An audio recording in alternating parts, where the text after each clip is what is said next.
ప్రకారం అనుసరిస్తే ఎటువంటి ఇబ్బందులు ఉండవు. చాలామంది వాస్తు ప్రకారం నడుచుకుంటారు. దీనితో పాజిటివ్ ఎనర్జీ కలిగి నెగిటివ్ ఎనర్జీ దూరం చేసుకుంటారు.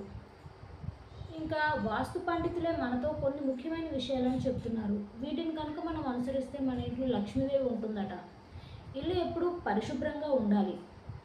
అప్పుడే లక్ష్మీదేవి మన ఇంట్లో కొలువై ఉంటుంది. అలానే ప్రతిరోజు వాడిపోయిన పూలని ఎండిపోయిన పూలను తీసేయడం వంటివి చేస్తూ ఉండాలి.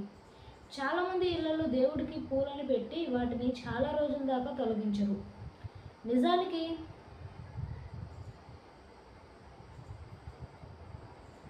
ఈరోజు పెట్టిన పూలు వెంటనే రేపు తొలగించాలి, లేదంటే ఆ ఇంట్లో ఎనర్జీ నెగిటివ్గా ఎక్కువ ఉంటుంది.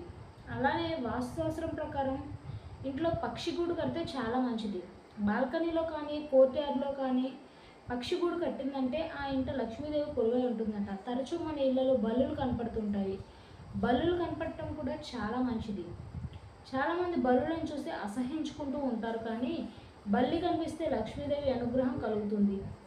అదేవిధంగా కుక్క బ్రెడ్ ముక్కను నోట్లో పెట్టుకుని పరిగెత్తి వెళ్ళిపోవడం చూస్తే మనకు అదృష్టం కలుగుతుందట. అదేవిధంగా లక్ష్మీదేవి అనుగ్రహం కూడా కలుగుతుందట. ఉదయాన్నే నీళ్లు తాగితే మీ శరీరంలో వచ్చే మార్పులు ఇవే. ఉదయాన్నే ఖాళీ కడుపుతో నీళ్లు తాగడం చాలా మంచి అలవాటు. ఇది మంచిదని అందరికీ తెలుసు, కానీ ఇలా నీళ్లు తాగితే మన శరీరంలో ఏమేమి మార్పులు జరుగుతాయో తెలుసుకోవచ్చు. ఉదయాన్నే నీళ్లు తాగితే శరీరంలో జరిగే మార్పుల గురించి తెలుసుకోండి. మన ఆరోగ్యానికి నీళ్లు చాలా ముఖ్యం అని మనందరికీ తెలుసు. రోజంతా తగినంత నీళ్లు తాగాలని కూడా తెలుసు, కానీ ఉదయాన్నే ఖాళీ కడుపుతో నీళ్లు తాగితే ఇంకా ఎక్కువ ప్రయోజనం. మనం నిద్రపోయేటప్పుడు శరీరం చాలా గంటలు నీళ్లు లేకుండా ఉంటుంది. అందుకే ఉదయం లేచేసరికి శరీరంలో నీటి శాతం తక్కువగా ఉంటుంది. వెంటనే నీళ్లు తాగితే శరీరానికి తిరిగి నీళ్లు అందుతాయి. ఇది శరీర అవయవాలు సరిగ్గా పనిచేయడానికి, ఉత్సాహంగా ఉండడానికి సహాయపడుతుంది. వ్యర్థాలు బయటకు వెళ్తాయి. రాత్రంతా శరీరంలో చేరే వ్యర్థాలను బయటకు పంపడానికి ఉదయం తాగే నీళ్లు ఉపయోగపడతాయి. ఉదయాన్నే ఖాళీ కడుపుతో నీళ్లు తాగితే మూత్రపిండాల పనితీరు మెరుగుపడుతుంది. శరీరంలోని వ్యర్థాలు బయటకు వెళ్ళిపోతాయి. ఇది శరీరాన్ని శుభ్రంగా ఉంచుతుంది. జీవక్రియ మెరుగుతుంది. ఉదయాన్నే నీళ్లు తాగితే జీవక్రియ వేగం పెరుగుతుందని అధ్యయనాలు చెబుతున్నాయి. జీవక్రియ సరిగ్గా ఉంటే మనం తినే ఆహారం బాగా జీర్ణమై శరీరానికి శక్తి లభిస్తుంది. ఇది బరువు తగ్గడానికి కూడా సహాయపడుతుంది. జీర్ణక్రియ మెరుగుపడుతుంది. ఖాళీ కడుపుతో నీళ్లు తాగితే జీర్ణ వ్యవస్థ ఉత్తేజితమవుతుంది. ఇది ఆహారం జీర్ణం కావడాన్ని సులభతరం చేస్తుంది. మలబద్ధకం వంటి సమస్యలను నివారిస్తుంది. అంతేకాకుండా ముందు రోజు రాత్రి తిన్న ఆహారం మిగిలిన వ్యర్థాలను శుభ్రం చేయడానికి కూడా ఇది సహాయపడుతుంది. చర్మం బాగుపడుతుంది. తగినంత నీళ్లు తాగితే చర్మం కాంతివంతంగా తేమగా ఉంటుంది. ఉదయాన్నే నీళ్లు తాగే అలవాటు చేసుకుంటే చర్మం పొడిబారడం, ముడతలు, ఇతర సమస్యలు తగ్గుతాయి. వ్యర్థాలు బయటకు వెళ్ళిపోవడం వల్ల చర్మం శుభ్రంగా ఆరోగ్యంగా కనిపిస్తుంది. రోగ నిరోధక శక్తి పెరుగుతుంది. శరీరంలో తగినంత నీళ్లు ఉంటే రోగ నిరోధక శక్తి పెరుగుతుంది.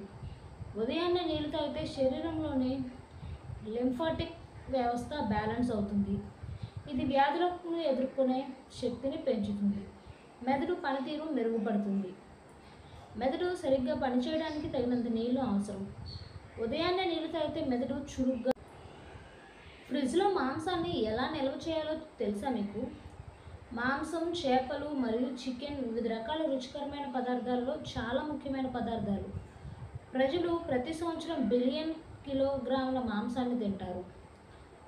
మీ మాంసాన్ని ఫ్రిడ్జ్లో సరిగ్గా ఎలా నిల్వ చేసుకోవాలో తెలుసా?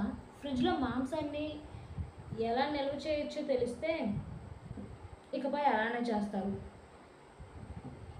ముందు మాంసాన్ని శుభ్రంగా కడగకండి. చాలామంది నిపుణులు మాంసాన్ని కడగకూడదని సిఫార్సు చేస్తున్నారు. ఇలా చేయడం ద్వారా మీరు ఏదైనా బ్యాక్టీరియా తొలగిస్తున్నారని అనుకుంటే అది అంత ప్రభావితం కాదు. మాంసం సరిగ్గా ఉడికించినప్పుడు మాత్రమే అవి చంపబడతాయి. నిజానికి మీ కుళాయి నీటి నాణ్యతను బట్టి మాంసం కడగడం వల్ల దానికి కొత్త బ్యాక్టీరియా వస్తుంది. అది మీ మాంసం రుచి మరియు నిల్వ జీవితాన్ని ప్రభావితం చేస్తుంది. కాబట్టి మాంసాన్ని కడగడం మానుకోండి. మాంసం తడిగా ఉంటే అది ఫ్రిడ్జ్ బర్న్ ద్వారా సులభతరం ప్రభావితం అవుతుంది. నిల్వ చేయడానికి ముందు మాంసాన్ని భాగాలుగా కత్తిరించండి. మాంసాన్ని నిల్వ చేయడంలో అత్యంత ప్రమాదకరమైన విషయం ఏంటంటే అది ఉష్ణోగ్రత మార్పులకు గురి కావడం. తరచుగా చల్లగా నుండి వేడికి వెళ్ళి తిరిగి తిరిగి వెళ్ళడం వల్ల మాంసంపై బ్యాక్టీరియా పెరగడానికి సహాయపడుతుంది.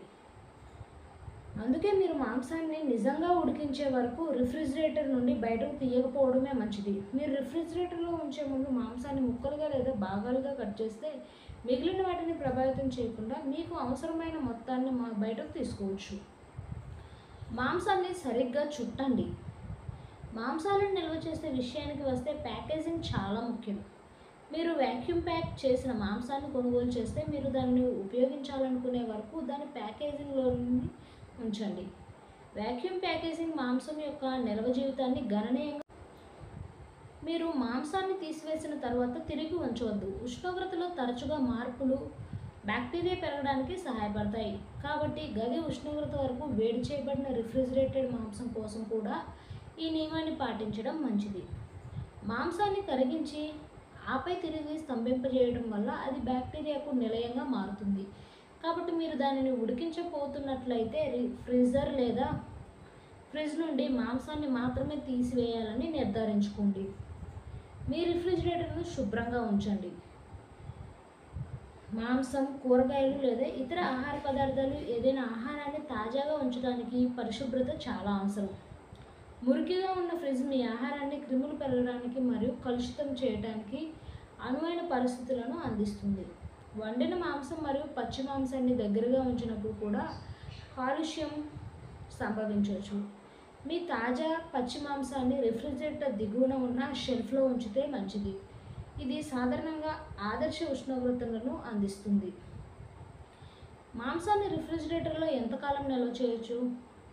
మాంసం ముక్కలు వేర్వేరు సమయాల్లో రిఫ్రిజిరేటర్లో నిల్వ చేయబడతాయి. తయారీ పద్ధతి వంటి వివిధ అంశాలపై ఆధారపడి ఉంటాయి. చాలా సందర్భాల్లో మాంసం 3 నుంచి 5 రోజులు తినదగినదిగా ఉంటుందని గమనించండి. ఎలక్ట్రోలక్స్ టేస్ట్ సీల్ టెక్నాలజీతో మీ మాంసాన్ని 7 రోజులు కూడా దాచొచ్చు. ముక్కలు చేసిన మాంసం సన్నని స్టీక్స్ అయితే 2 రోజుల వరకు ఉంటాయి. స్టీక్స్ మరియు ఎముకలతో చేసిన రోస్ట్లు 2 నుంచి 3 రోజులు ఉంటాయి. ఎముకలతో చేసినవి 3 నుంచి 4 రోజులు ఉంటాయి. వ్యాక్యూమ్ ప్యాక్ చేసిన మాంసం 6 వారాల వరకు తెరవకపోతే మంచిగానే ఉంటుంది. అరికాలు మండుతున్నాయా? మీలో ఈ విటమిన్ లోపం ఉన్నట్లే. విటమిన్ B12 లోపం